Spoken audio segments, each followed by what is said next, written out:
Les leçons d'histoire de Napoléonica. Nous retrouvons Thierry Lenz, directeur général de la Fondation Napoléon. Bonjour chers auditeurs et chères auditrices des podcasts de Napoléonica. Nous parlons aujourd'hui des grandes réformes menées par le premier consul Bonaparte pendant les 2 premières années de son gouvernement. Une période que l'on pourrait appeler le Grand Consulat.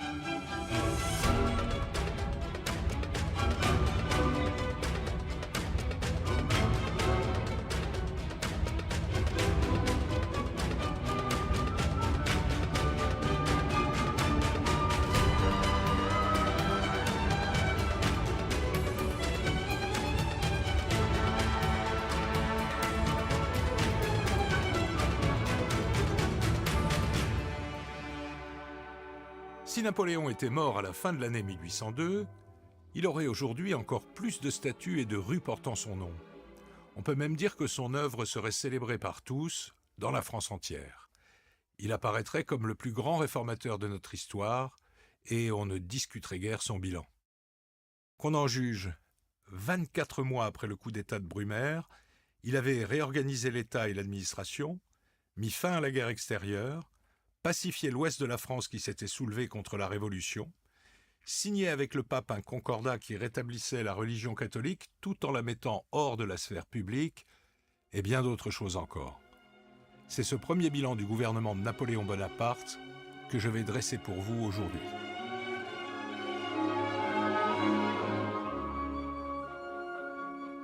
Parlons d'abord des réformes politiques et administratives. Les principales institutions administratives françaises créées par le régime napoléonien sont connues. Le Conseil d'État, l'organisation judiciaire, les administrations fiscales et financières, les administrations locales avec les préfets, sous-préfets, maires, conseils généraux, etc.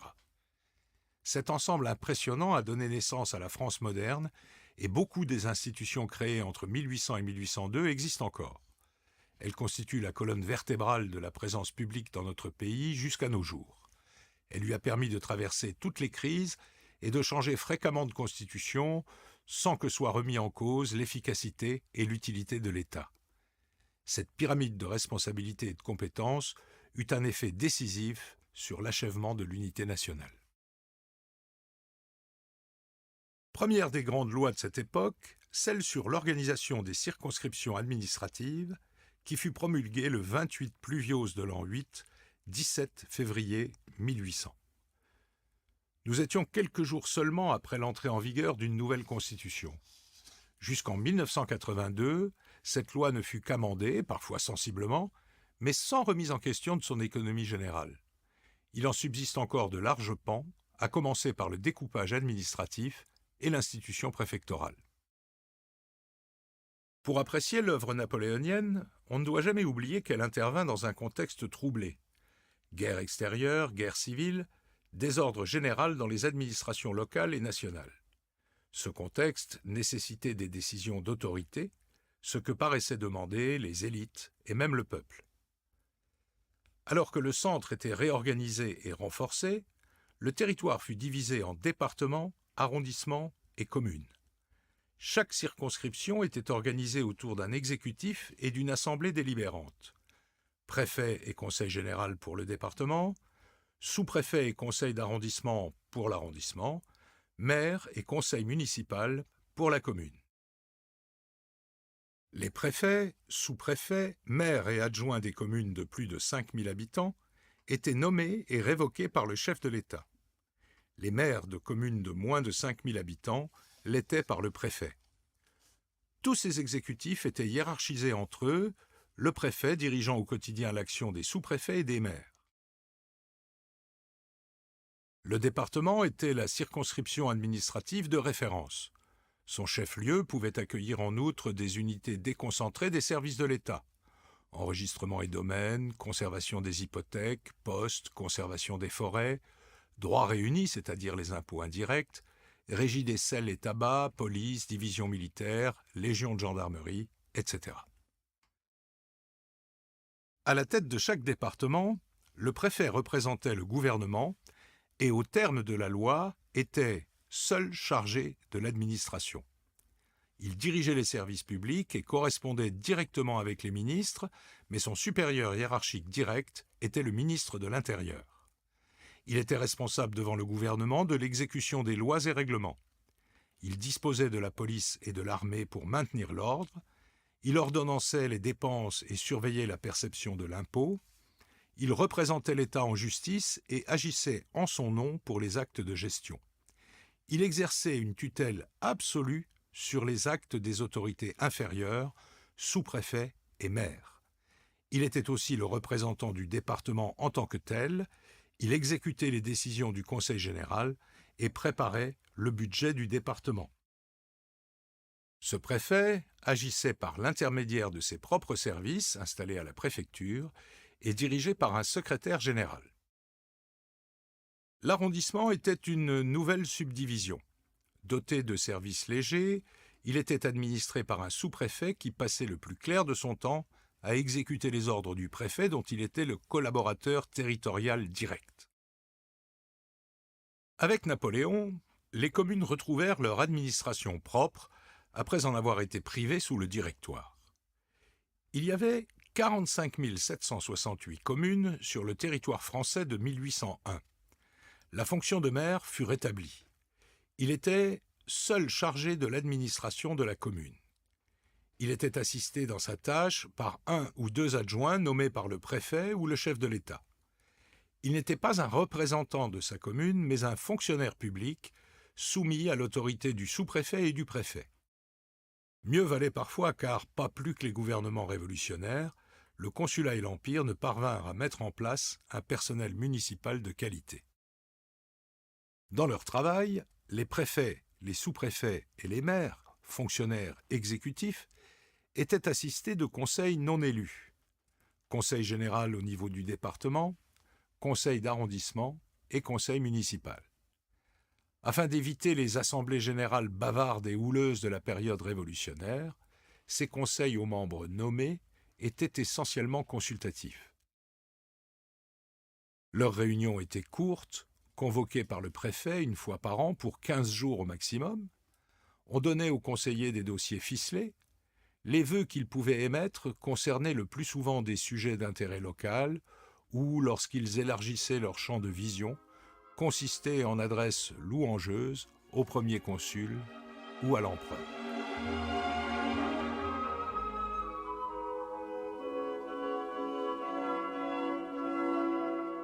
La réforme territoriale fut accompagnée de dizaines d'autres textes changeant le visage de l'organisation politique, administrative et judiciaire de la France.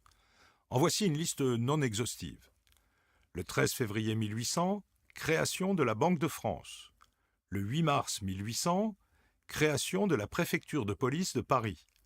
Le 18 mars 1800, loi sur l'organisation judiciaire avec plusieurs niveaux de tribunaux, la création de cours d'appel et, au sommet, l'arbitrage de la Cour de cassation.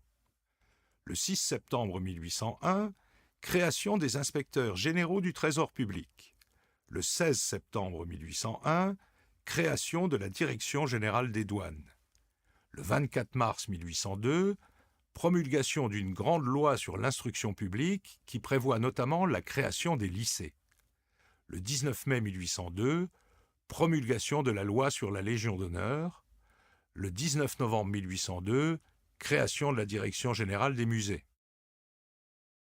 Ajoutons qu'à la fin de 1802, étaient quasiment prêts des textes promulgués dans les mois suivants, comme la loi réorganisant le notariat, le 16 mars 1803, ou celle créant une nouvelle monnaie, le franc, le 17 mars 1803. Et pour finir, à la même époque, le Code civil était quasiment prêt. Il sera promulgué le 21 mars 1804 et fait l'objet d'un podcast particulier sur Napoleonica.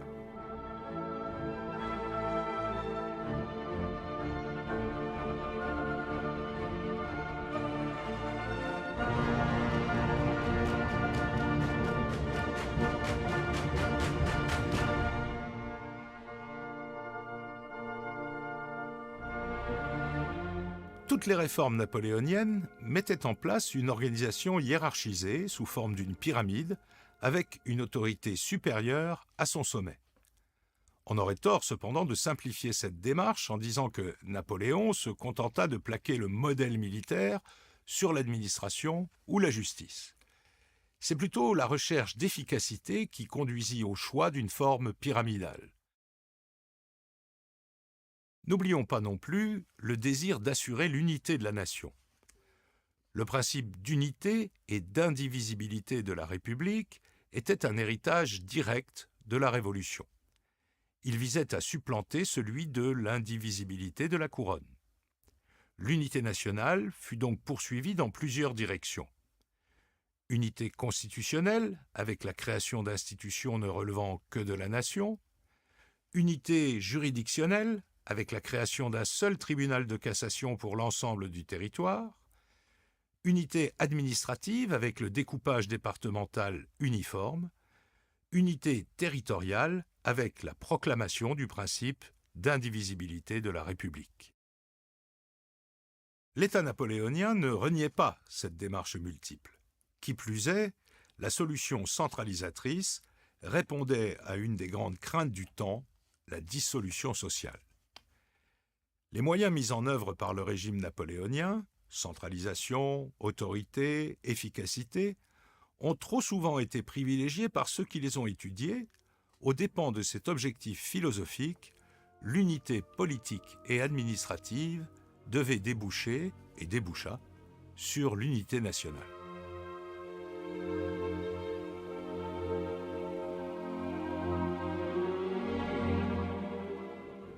Deuxième grand succès des premières années du gouvernement de Bonaparte, la recherche de la paix. Depuis avril 1792, la France était en guerre avec, simultanément ou alternativement, tous les grands États de l'Europe. Et malgré la paix de Bâle de 1795 avec la Prusse et l'Espagne, la situation extérieure avait toujours été délicate. Dès son arrivée au pouvoir, Bonaparte proposa la paix aux adversaires de la France. Mais pour y parvenir, il eût fallu encore mener une campagne militaire en Italie et en Allemagne contre les Autrichiens.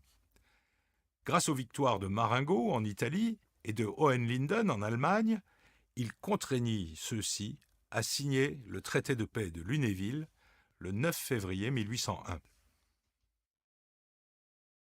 Suivirent d'autres accords qui mirent fin au conflit, avec Naples, le 29 mars 1801, avec la Bavière, le 24 août 1801, avec le Portugal, le 29 septembre 1801, avec la Russie, le 8 octobre 1801. La paix avec l'Angleterre fut signée à Amiens le 25 mars 1802, avec le Wurtemberg le 20 mai et enfin avec l'Empire ottoman le 25 juin.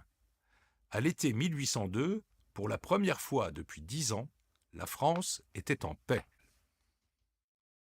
Elle était aussi devenue la première puissance européenne. Elle dominait l'Ouest tandis que la Russie alliée surveillait l'Est. Le grand perdant était l'Autriche et Bonaparte avait réussi là où Richelieu avait échoué, l'abaissement des Habsbourg, la fin de leur domination italienne, en attendant la mise à mort du Saint-Empire romain germanique millénaire. La chaîne des traités de paix, forgée depuis le second semestre 1801, concrétisait plus l'ambition des rois de France qu'elle ne mettait un point final aux ambitions révolutionnaires. Les buts de guerre les plus optimistes des Girondins, des Jacobins et des Directoriaux avaient été dépassés. On était allé bien au-delà des frontières naturelles et, en janvier 1802, Bonaparte avait été élu président de la République italienne par la consulte réunie à Lyon, tandis que se profilait l'annexion du Piémont. Et le diplomate anglais Sheridan de conclure « Regardez la carte de l'Europe, il y a partout la France ».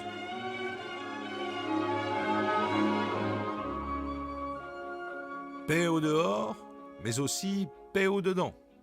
1802 fut aussi une année exceptionnelle à l'intérieur. Qu'on se souvienne dans quel état était le pays lors de l'avènement de Bonaparte. Plus de 120 000 Français maintenus hors des frontières pour cause d'émigration. Une population troublée, et le mot est faible, par le schisme religieux et les actions de déchristianisation menées par les gouvernements révolutionnaires. L'Ouest et la Vendée, toujours en proie à la guérilla. Premier grand succès de Bonaparte, la signature d'un concordat avec le Saint-Siège le 15 juillet 1801. Ce texte de 17 articles disposait pour commencer que le gouvernement français reconnaissait la religion catholique romaine comme celle de la grande majorité des Français et non comme religion d'État. En échange, Rome reconnaissait la République. Une fois énoncées les bonnes manières, le concordat prévoyait un redécoupage des diocèses, de même que le renouvellement général des évêques. Ceux-ci étaient nommés par le chef de l'État, mais devaient être canoniquement investis par le pape. Pour la nomination des curés, l'agrément du gouvernement était simplement nécessaire. Tous ces ecclésiastiques devaient prononcer un serment de fidélité, avec, en contrepartie, la prise en charge de leur traitement par l'État. La guerre religieuse, commencée en 1790 par la promulgation de la Constitution civile du clergé, était terminée. Sur le front de l'émigration, le geste le plus spectaculaire fut accompli par le Senatus Consulte du 26 avril 1802, portant amnistie de ceux qui avaient quitté la France depuis 1789.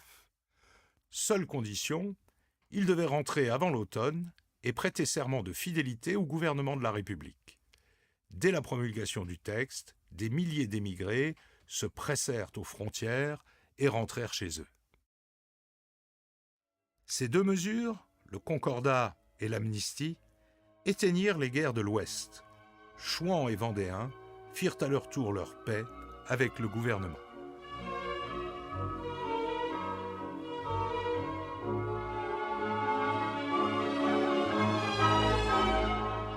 Ainsi, à la fin de 1802, la plupart des promesses du gouvernement consulaire avaient été remplies.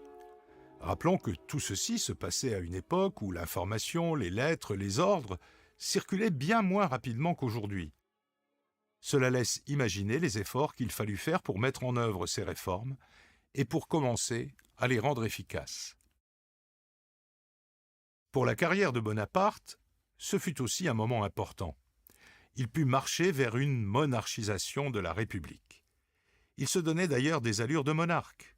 Des préfets du palais l'assistaient aux Tuileries, des dames d'honneur entouraient Joséphine, il prenait ses quartiers au château de Saint-Cloud réaménagé, son anniversaire fut célébré par un tédéum à Notre-Dame. Devenu consul à vie pendant l'été 1802, il ne lui restait plus qu'une marche à monter pour devenir empereur. Mais cela est une autre histoire.